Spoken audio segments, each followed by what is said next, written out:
Hey, Mike. Oh, hey, Randy. How's the project going? We're making some great progress on your t-shirt store. We've added some PHP to make our HTML files easier to maintain.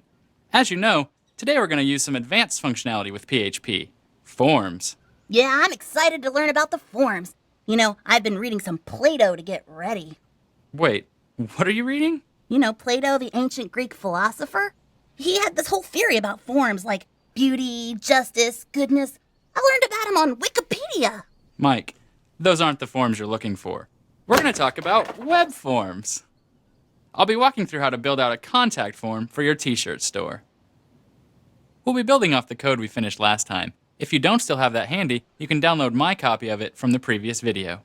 I'll be introducing some new HTML elements for input fields and buttons. I included the CSS to style them back when we started the project. Start up your local web server again and open your browser to the root of it. Navigate to the contact page. Next, open up your text editor to your htdocs directory and open up the contact.php file. We'll be spending some good quality time with this PHP file as we build out our contact form. Let's start off by adding some of the HTML I've defined for our page structure, wrapping the page content in a div with a class of wrapper. After the heading, let's add a paragraph with a short welcome note.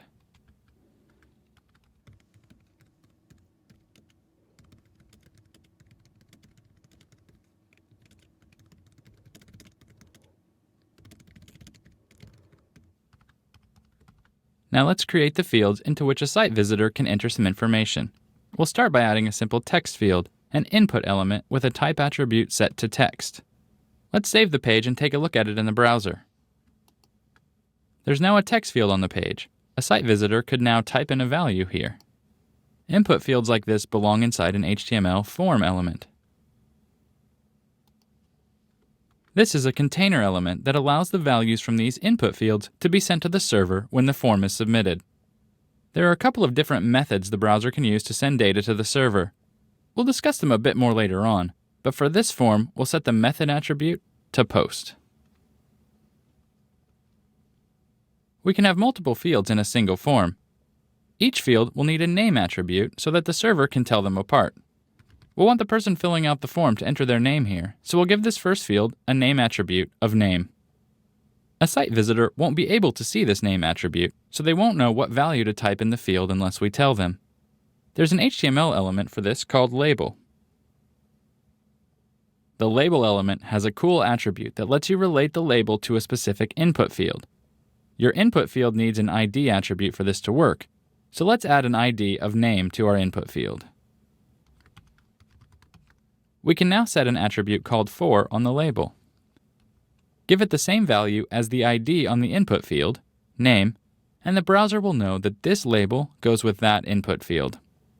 Relating these two elements together is important for accessibility. Screen readers convert text on the page to speech, typically for blind users.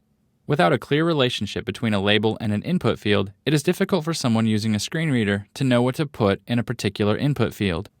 Even in a visual browser, you can see a nice usability improvement if these two fields are related. If you click on a label, the browser will act as if you'd clicked on the input field. With this input box, for example, clicking on the label places the cursor directly in the related input field. Let's add a few more fields to our form.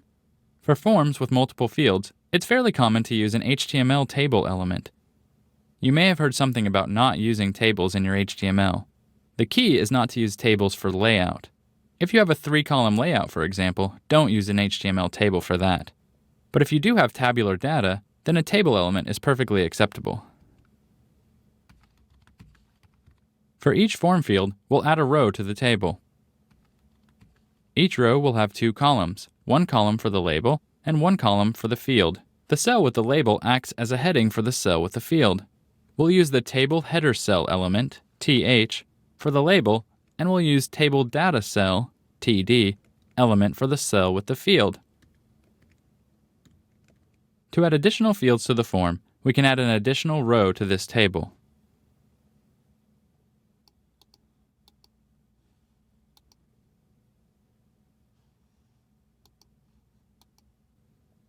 This will be a field where the site visitor can enter their email address.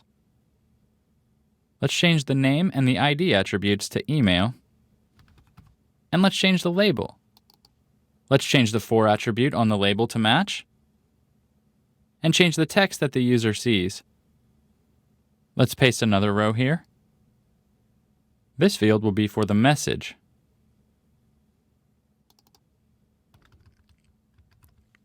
This input element allows for only one line of text. It's ideal for fields like name and email address, but it won't work for this field like a message. There's a separate HTML element for that, the text area element. The text area element has an opening and a closing tag. If you wanted some text to appear inside the text area by default, you would put it here in between the opening and closing tag. Change the name and the ID attributes of this text area to message. Next, we'll add a button down here below the table. A submit button is another type of input element, this time with a type of submit. You can also specify what text appears on the button by specifying a value attribute. Let's use send.